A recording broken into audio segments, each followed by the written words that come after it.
बिस्मिल्लाहिर्रहमानिर्रहीम। अस्सलाम वालेकुम नाज़रीन, आप यूट्यूब चैनल देख रहे हैं, मैं इमरान ख़ान हूँ। नाज़रीन, तमाम तर कोशिशों के बावजूद पाकिस्तान की सरकार ने, आज़ाद कश्मीर की सरकार ने मिलकर बहुत ज़ोर लगाया कि ये एहतजाज शुरू ना हो पाए।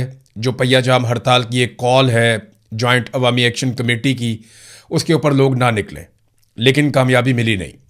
हुआ यह कि लोग बहुत बड़ी तादाद में निकल आए 9 जून की सुबह, और इसकी तवक्को की जा रही थी कि लोग निकलेंगे, लेकिन इतनी बड़ी तादाद में निकलेंगे इसका अंदाज़ा नहीं था। 2 जगहों से लॉन्ग मार्च का आगाज़ हुआ जहाँ पे सुबह लोग निकले, और वहाँ पे इक्का दुक्का वाक़यात भी हुए, झड़पें हुई, लड़ाई हुई, काफ़ी डंडे भी चले और बहुत सारे लोग ज़ख्मी भी हुए। चंद शहादतों की भी इतला है, लेकिन अभी तक चीज़ें कंफर्म नहीं हो रही। तो काफ़िला रुका नहीं है, बल्कि लोगों ने कंट्रोल कर लिया शहर के ऊपर, सड़कों के ऊपर, और वो आगे बढ़ना शुरू हो गए। एक तो जनाब मीरपुर से बड़े काफ़िले निकले हैं और दूसरा डुडियाल से। ये दो जो है वो बिगनिंग वाले पॉइंट्स हैं, बिल्कुल जहाँ से काम शुरू होता है, डुडियाल और मीरपुर से। ये नक्शा मैं आपके सामने रखता हूँ। ये है जी आज़ाद कश्मीर का नक्शा। ये बिल्कुल बारीक नक्शा है। ये नीचे सबसे अगर आप गौर से देखें तो नीचे बिम्बर का इलाका है, उसके ऊपर मीरपुर का एरिया है। तो ये डुडियाल है और साथ मीरपुर है। यहाँ से काफ़िले निकलते हैं और वो इकट्ठे होने के बाद अब कोटली की तरफ बढ़ रहे हैं। कोटली जो है वो एक बड़ा हसास मुकाम है। कोटली को अगर क्रॉस कर लिया इन काफिलों ने तो उसके बाद फिर इनको रोकना मुश्किल हो जाएगा, बल्कि बहुत मुश्किल हो जाएगा। उसकी वजह यह है कि कोटली से ऊपर जब आप चले जाते हैं, पुलंदरी, रावलाकोट, बाग, तो ये वो लोग यहाँ पे रहते हैं जो बहुत सख्त गिर किस्म के लोग हैं, और वो बड़े सख्त लोग हैं। वो जहाद में बिलीव करते हैं, और मकबूजा कश्मीर में भी इन लोगों ने बड़ा लंबा अरसा बहुत सारा जहाद लड़ा है।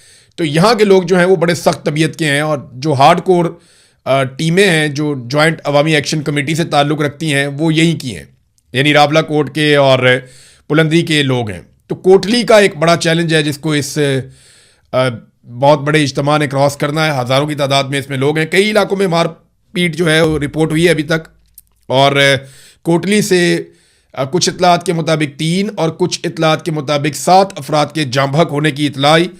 उसके अलावा कोटली से पता चला है कि 5 सिक्योरिटी एहलकार भी ज़ख्मी हुए हैं और दर्जनों शहरी ज़ख्मी हुए हैं। जबकि कोटली में जो सरकारी अस्पताल है उस पर रेंजर्स ने अपना कंट्रोल कर लिया है। ये जो अस्पताल पे कंट्रोल करने का एक तरीक़ाकार है, ये इस्लामाबाद पिम्स अस्पताल से दरियाफ्त हुआ था। जब 26 नवंबर 2024 को गोलियां मारी गई पाकिस्तान तहरीक इंसाफ के वर्कर्स को, तो उसके बाद लोग वर्कर्स को उठा के अस्पताल की जाने भागे। तो करीबी अस्पताल जो था वो पिम्स अस्पताल था। तो जैसे ही लोग पिम्स अस्पताल पहुंचते गए तो वहाँ पे सिक्योरिटी फोर्सेस की गाड़ियाँ खड़ी थीं, वो लोगों को उठा के गाड़ियों में डाल के गिरफ्तार करना शुरू हो गए।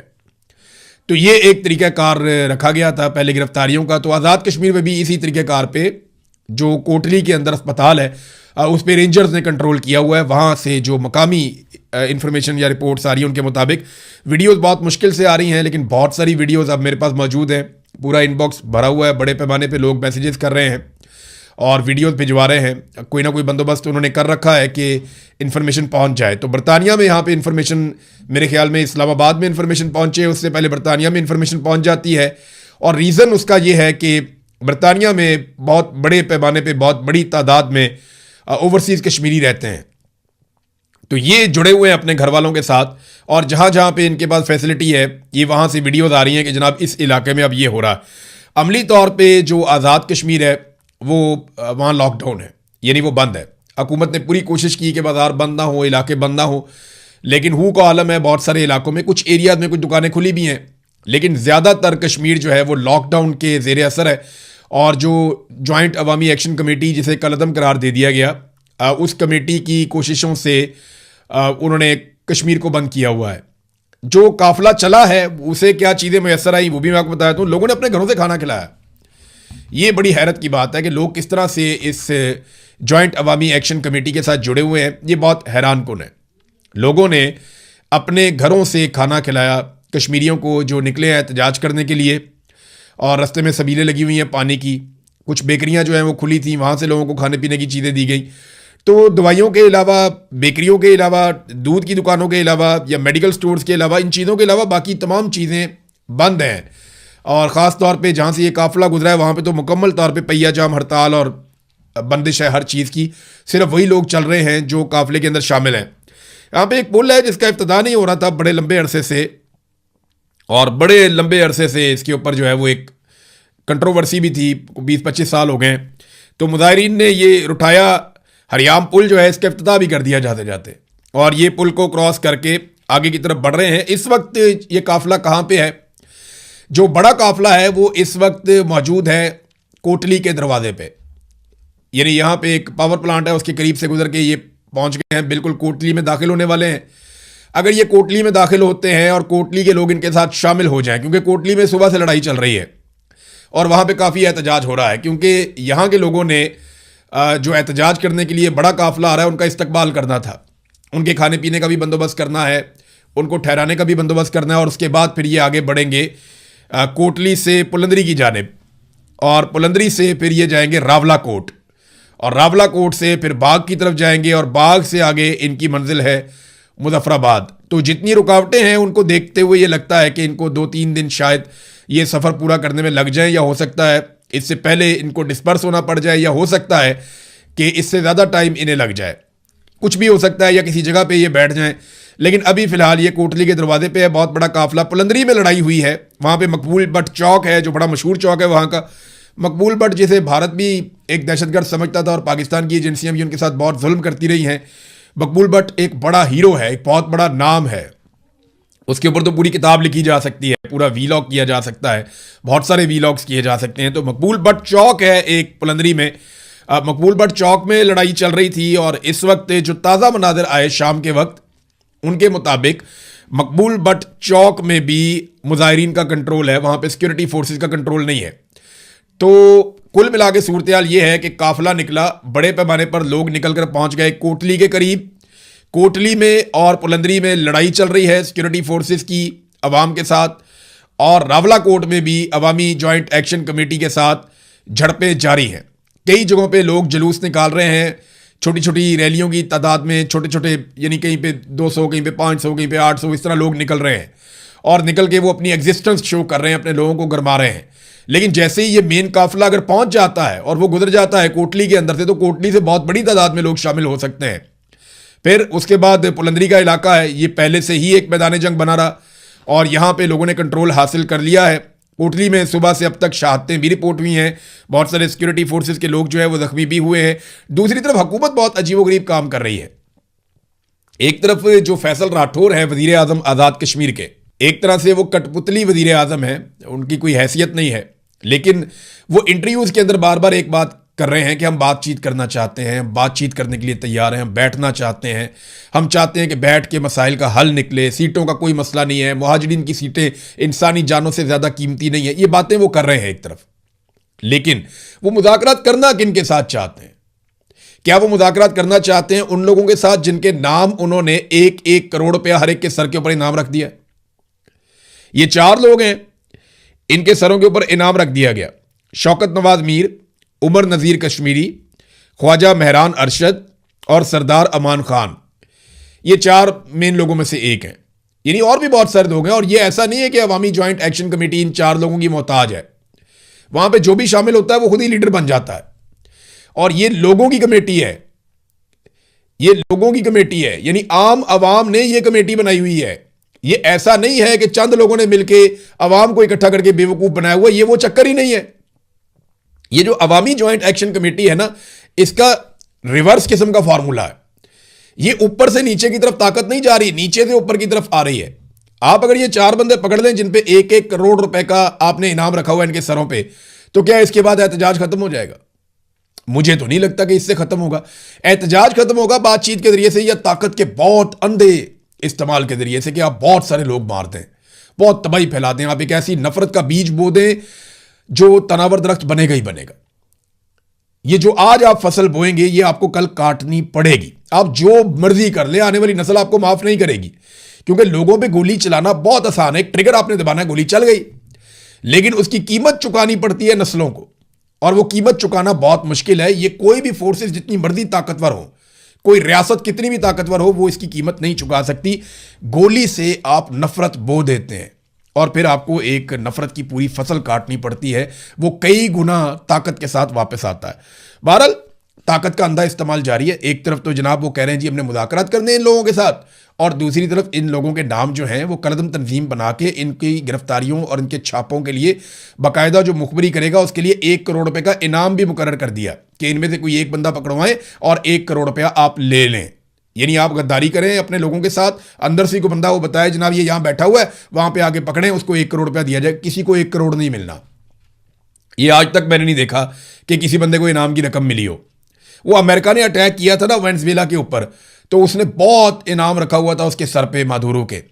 तो जिन लोगों ने कहा था कि ये इनाम हमें मिले, अमेरिका ने कोई नहीं दिया इनाम। इधर अमेरिका इनाम नहीं देता तो पाकिस्तान इनाम देगा? सवाल ही पैदा नहीं होता। अगर फैसल राठौर साहब वाकई चाहते हैं कि उन्होंने मुज़ाकरात करने हैं तो वो ये कलदम का ठप्पा हटाएं, ज्वाइंट अवामी एक्शन कमेटी के लोगों के साथ बैठ के बातचीत करें, उनके सर के ऊपर जो इनामात रखे गए हैं ये सिलसिला रोकें। और बड़ी अजीबोगरीब खबरें पाकिस्तान की मीडिया पे चलवाई जा रही। सबसे पहले तो एक बंदा है, और ये बंदा आप देख लें, इसको आप याद रखिएगा कि सबसे पहले जो ज्वाइंट अवामी एक्शन कमेटी को छोड़ने का ऐलान किया वो फैसल गिलानी ने किया है। एस्टेब्लिशमेंट का दबाव होगा और पाकिस्तान के हर टीवी चैनल पे ट्रांसमिशनें चला दी गई, जनाब इस बंदे ने अवामी ज्वाइंट एक्शन कमेटी छोड़ दिया। लगे इसकी कोई हैसियत नहीं थी ज्वाइंट अवामी एक्शन कमेटी के अंदर।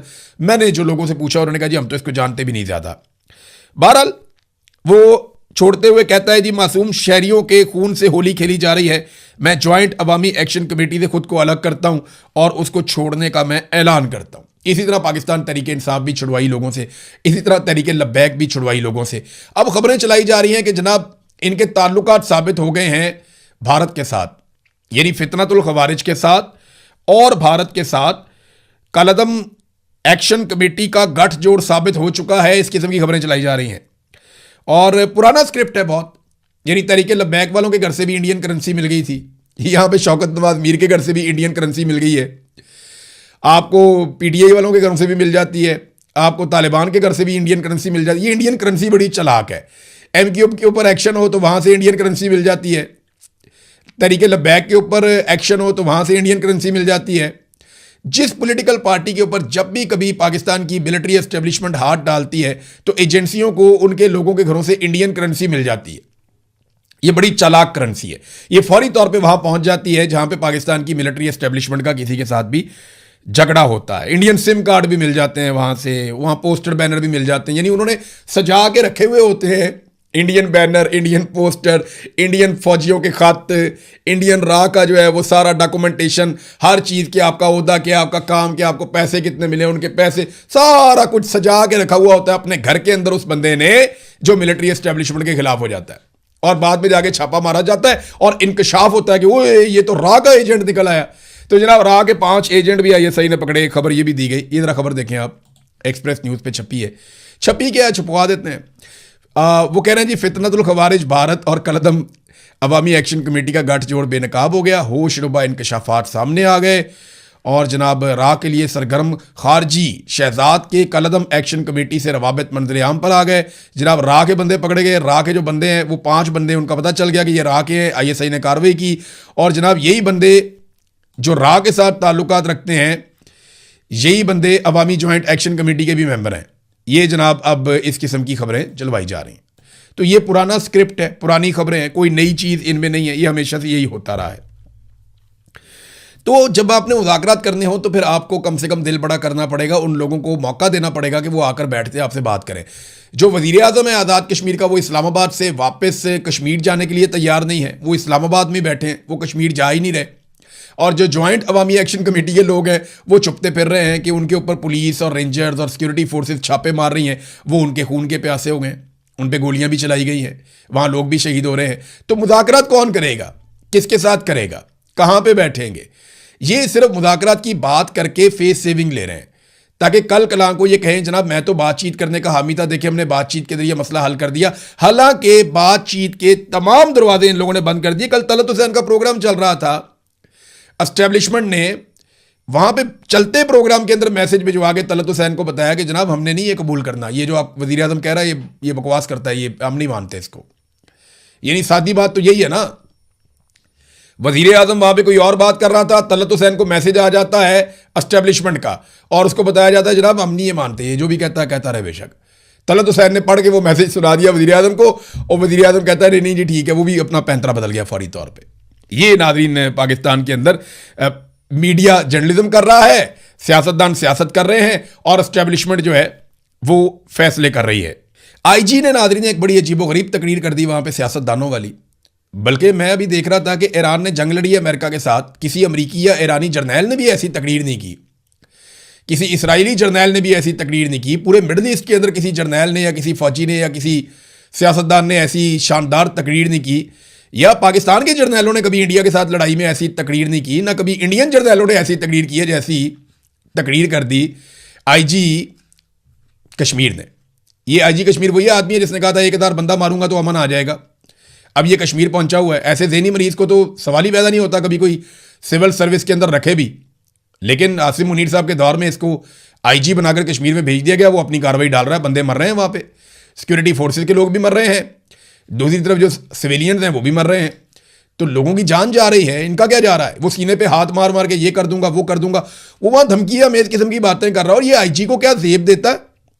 अब चाहे इस्लामाबाद का आईजी हो, चाहे कश्मीर का आईजी हो, ये जिस तरीके से सीना ठोक रहे हैं अवाम के सामने, क्या ये अवाम का सामना भी कर सकते हैं?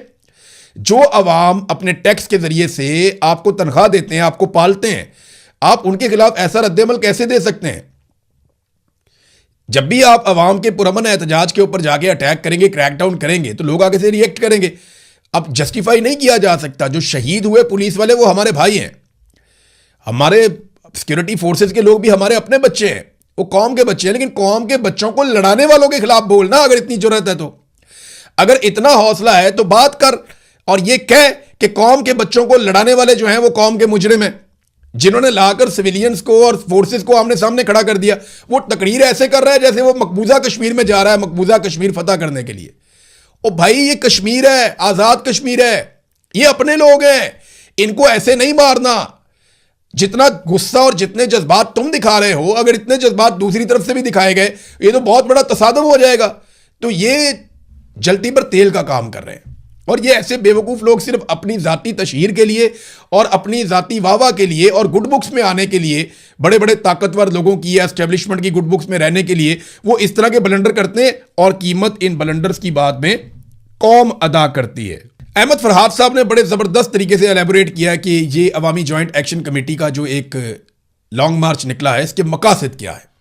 और ये बार बार वो कमेटी बता चुकी है, और उन्होंने बाकायदा इसको लिख कर भी बताया, बोल कर भी बताया। मैं आपके सामने नंबर 1, उन्होंने कहा जी ये तहरीक है ना, ये पाकिस्तान के खिलाफ नहीं है। नंबर 2, किसी इदारे के खिलाफ नहीं है। नंबर 3, किसी कौम के खिलाफ नहीं है। नंबर 4, ये बुनियादी अवामी हुकूक की तहरीक है। नंबर 5, अशराफिया की मुराद के खिलाफ है। नंबर 6, सियासी इंजीनियरिंग के खिलाफ है कि 12 सीटों से जो सियासी इंजीनियरिंग की जाती है और पूरे निज़ाम को कंट्रोल करके एक सरकारी ऑफिसर या एक फौजी ऑफिसर वो पूरा का पूरा कश्मीर का खित्ता चला रहा होता है, तो ये नामुनासिब है। वो ये कहते हैं सियासी इंजीनियरिंग के खिलाफ है, गैर कानूनी और गैर मंतकी नशिस्तों के खिलाफ है, सेहत की नाकस सहूलियात के खिलाफ है, नाकस इंफ्रास्ट्रक्चर के खिलाफ है, कई अशरों की महरूमियों के खिलाफ है। ये जनाब वो तहरीक है, और इसको उठाकर इंडिया के साथ, मुझे बताएं ये सारे काम इंडियन राह चाहती है कि पाकिस्तान में ये सारे काम हो, या भारतीय खुफिया एजेंसी पाकिस्तान में ये काम करना चाहती है? पाकिस्तानी एजेंसियां क्या कर रही हैं वो देख ले आप पाकिस्तानी टीवी के ऊपर। आज इमरान खान की फिर मुलाकात नहीं हुई,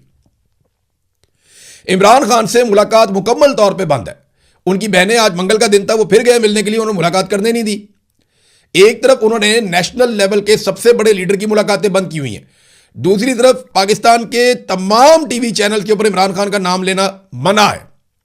लेकिन जो खैबर पख्तूनख्वा से नाराज अरकान का एक टोला बनाया गया है, वो अब इंटरव्यूज दे रहे हैं और वो इमरान खान का तस्करा कर रहे हैं, इमरान खान की रिहाई मांग रहे हैं, इमरान खान की रिहाई के लिए तहरीक का लायामल मांग रहे हैं, और वो सारा कुछ पाकिस्तान के नेशनल टीवी चैनल पे चल रहा है। जरा अपने आप से पूछिए आप एक दफा कि जिस आदमी का नाम पाकिस्तान के नेशनल टीवी चैनल्स पे नहीं लिया जा सकता, उसकी रिहाई की तहरीक चलाने का मुतालबा पाकिस्तान के नेशनल टीवी चैनल्स पे चल रहा है, और कुछ नाराज अरकान सो कॉल्ड वो मुतालबा कर रहे हैं और वो टीवी पे चल रहे हैं। पहले तो पूछो तुमने कौन सी कुर्बानी दी है भाई इमरान खान को बाहर निकालने के लिए? मुझे सुहेल अफरीदी से कोई हमदर्दी नहीं है, वो जो कर सकता था उसने नहीं किया। सुहेल अफरीदी के पास बहुत बड़ा मौका था, अभी भी है, लेकिन सुहेल अफरीदी ने मौके से फायदा नहीं उठाया। उसने नौजवानों को इकट्ठा नहीं किया जो वो कर सकता था, कोई हमदर्दी नहीं है।